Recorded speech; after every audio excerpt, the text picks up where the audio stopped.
parler en 2018. Parce qu'aujourd'hui, tout ça là, on avait la chance que rien soit fait avant le 19. Parce que le renseignement se parti au dialogue. La Cinco était là. S'ils avaient tout bataillé, je pense que les 19 là, ils ne devaient pas sortir sans la résolution. Ils ont laissé, non, on est fatigué, on doit sortir, attendre dans 3 jours. Mais pourquoi faire? D'aujourd'hui, dans 3 jours, il revient. Le gouvernement est sorti, le président est là. Donc, c'est fini. Ils doivent parler pour préparer les élections en 2018. Et ça, c'est pas ma faute, c'est leur faute. Donc vous, tout Congolais, vous attendez 2018. Par rapport aux élections en 2018, moi, Namboka Benveni Bambala Rosala, candidat président de la République, candidat à la députation, tout candidat à la poste, le 19 le 20 le Baimboka, tout père de Bajen et Belé, mon fort par rapport à Bajen ou tout Orlando Lelo, Oyo, au Bengaki Bombaza Simanayo, Mingi Peba Kei Karana journal le 19 et le 20. Non, si j'ai quitté leur ensemble pour devenir la 3e voie du pays. J'ai bien dit la 3e voie, parce que première voie, c'est la majorité.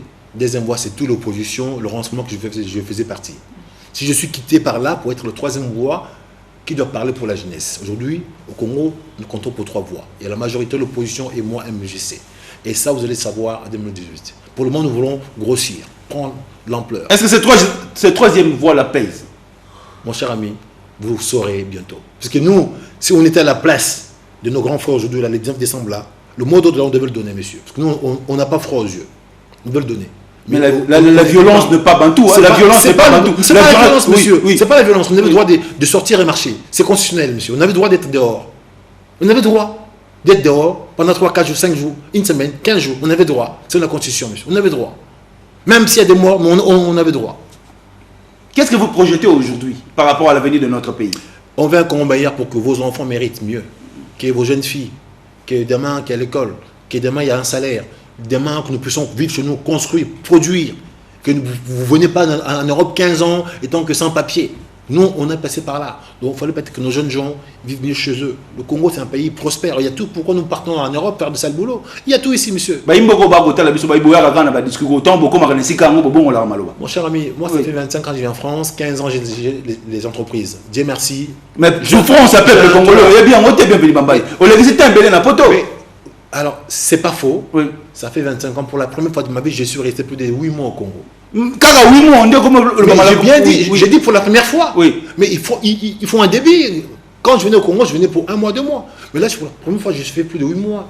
Et je vois réellement comment vit le Congolais. Et j'empathie et je compatis.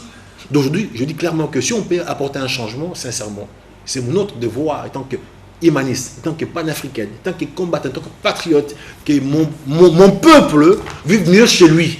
On est mieux servi chez soi. Moi, 25 ans que je vis en Europe, on me dit, monsieur, vous êtes immigré, monsieur. Le mot immigré, on me le dit tous les jours. En France, malgré chef d'entreprise, marié à une Française ou les enfants. Je suis immigré, monsieur. Vous avez vu mon passeport congolais. J'ai fait la queue pour attendre ma carte des séjours. Donc, aujourd'hui au Congo ici, on voit nos expatriés ici. Ils ont des papiers, ils sont sans papiers, monsieur. Ils construisent des boutiques, des maisons, on ne demande rien, monsieur. Ils frappent nos travailleurs ici, ils insultent. Donc vous êtes contre les sans-papiers? Oui. Il faut qu'ils rentrent chez eux, monsieur. Ah ben oui, on doit régler tout ça. Tout étranger au Congo doit avoir une carte d'identité, il doit avoir une carte de séjour, monsieur. On voit nos Libanais ici, nos Indiens, tout ça là. Ils ont des papiers ici au Congo. Ils font l'argent ici, ils payent qui? Ils payent les taxes, ils payent les salariés, monsieur. À notre époque, ça ne sert pas ça, monsieur. On doit régler les choses. Vous êtes jeune? Oui, monsieur. Au vivage de Ming, une époque, il y a président, le fait maréchal Mobutu. Qu'est-ce que le fait président maréchal Mobutu a laissé à la jeunesse? Non, moi je suis né dans ces régimes-là. Oui. Vous avez vu, ma carte, c'est marqué président fondateur. Oui. Parce que ce type-là, il avait des choses. Qu'est-ce qu'il a laissé à la jeunesse congolaise? L'unité. Oui. Au Congo, à l'époque, monsieur, on n'avait pas le tribalisme. On avait les Bangala, le Mukongo, le Moussoï, le manger ensemble. À son époque, pendant 32 ans de dictature, monsieur, il n'y avait pas un coin dans un pays où on coupait les gens à la machette. Ok, ce type-là, il faisait peur aux autres, parce qu'il était peut-être brouillon, et moi j'ai apprécié cela. Pendant 32 ans, on avait à la tête du pays un dictateur, mais le Congo était uni. Il n'y a eu pas de tribalisme. Il n'y avait pas les gens qu'on voyait couper à la machette. Aujourd'hui, à l'époque, il n'y avait pas des Koulouna. Nos pères, ils étaient payés. Je suis un fils de militaire. Donc, mon père était payé. Il partait dans des missions, on voyageait. Donc, tout ça, ce sont des choses qu'on a vraiment vécues, je dirais, aisément dans ce pays-là. Alors, pourquoi aujourd'hui, notre combat est qu'il faut qu'un pays, pour savoir ça, souveraineté. Un pays sans sa propre monnaie, c'est un pays réduit à l'esclavage.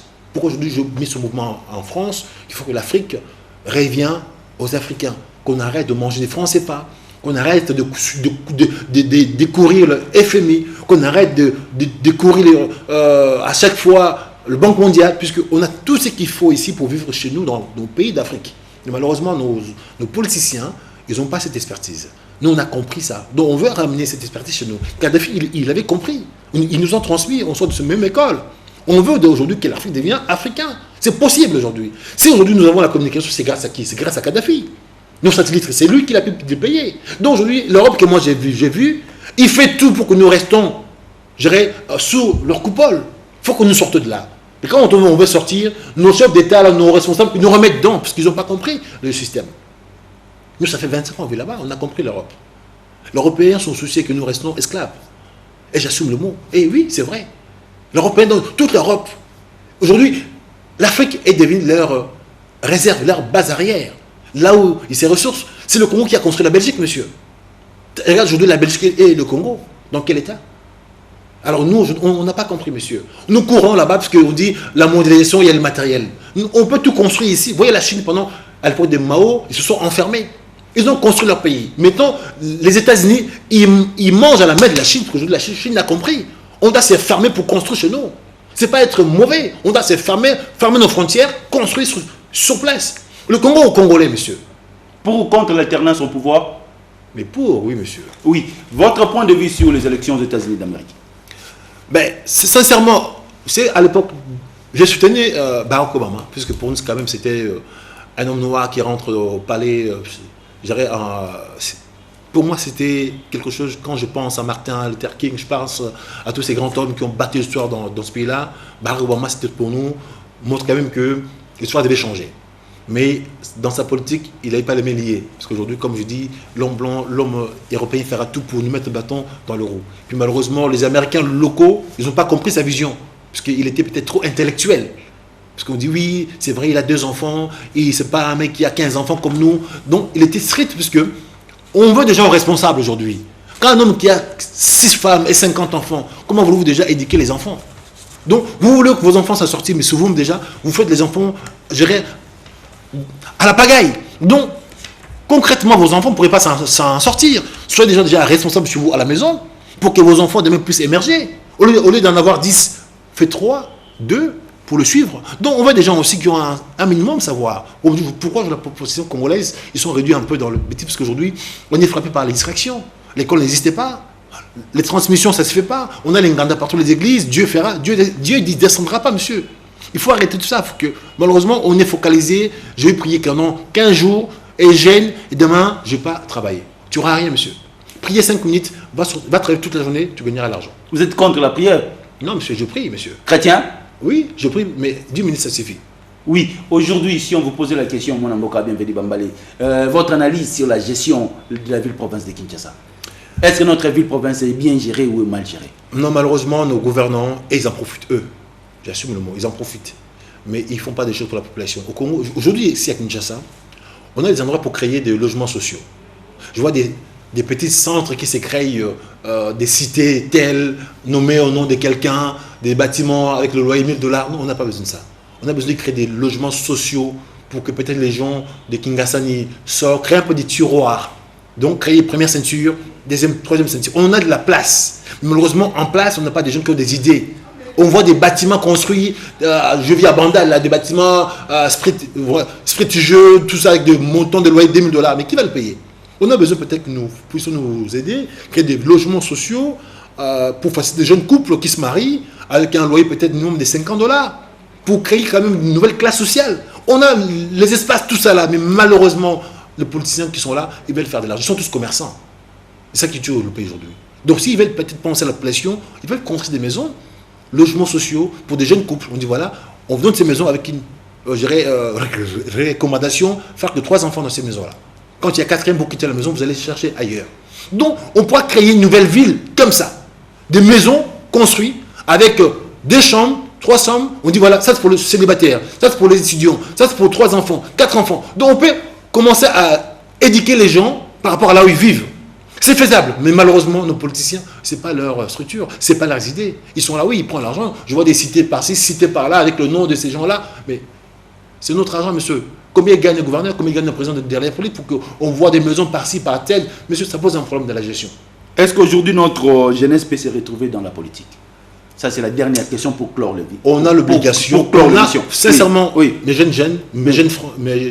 jeunes frères, sœurs, si on ne s'occupe pas de la politique, c'est eux qui vont s'occuper de nous. On doit s'intéresser, je dirais, à 100%. Votre avenir vaut rien, c'est la tête du pays et de mauvais gestionnaires. Vos diplômes là vaut rien, c'est la tête du pays, il n'y a pas de gestionnaires. Donc, il faut que vous regardez réellement qui nommé, qui voté. Sans ça, votre vie, vos diplômes là restera à la maison. Parce qu'aujourd'hui, vous votez les gens parce que vous avez un t-shirt, vous avez pris un boisson, mais à l'occurrence, ces messieurs-là, il n'a pas un projet de société, il n'a rien, il ne fait rien pour vous. Il vous a mis un pont, un terrassé, un goudron, mais ça, on s'en fout.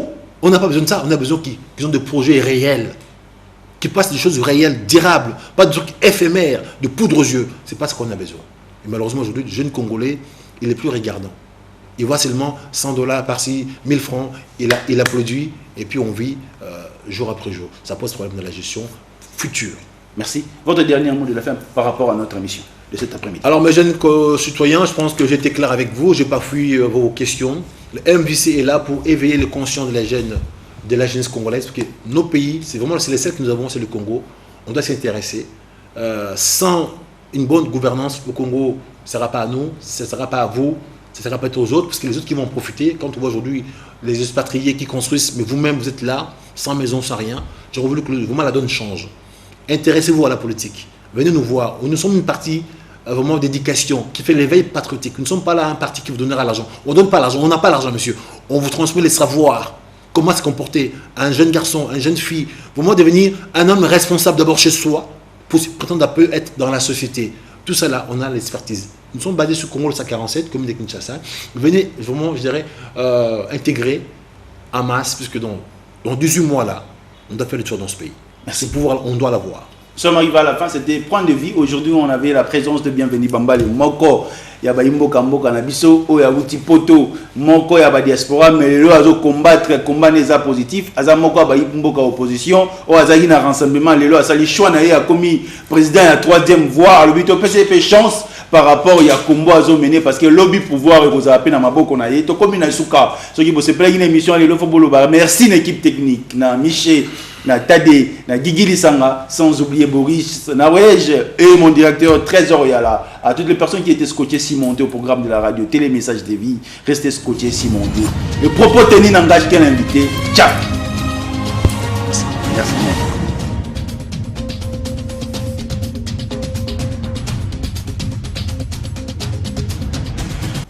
Mesdames.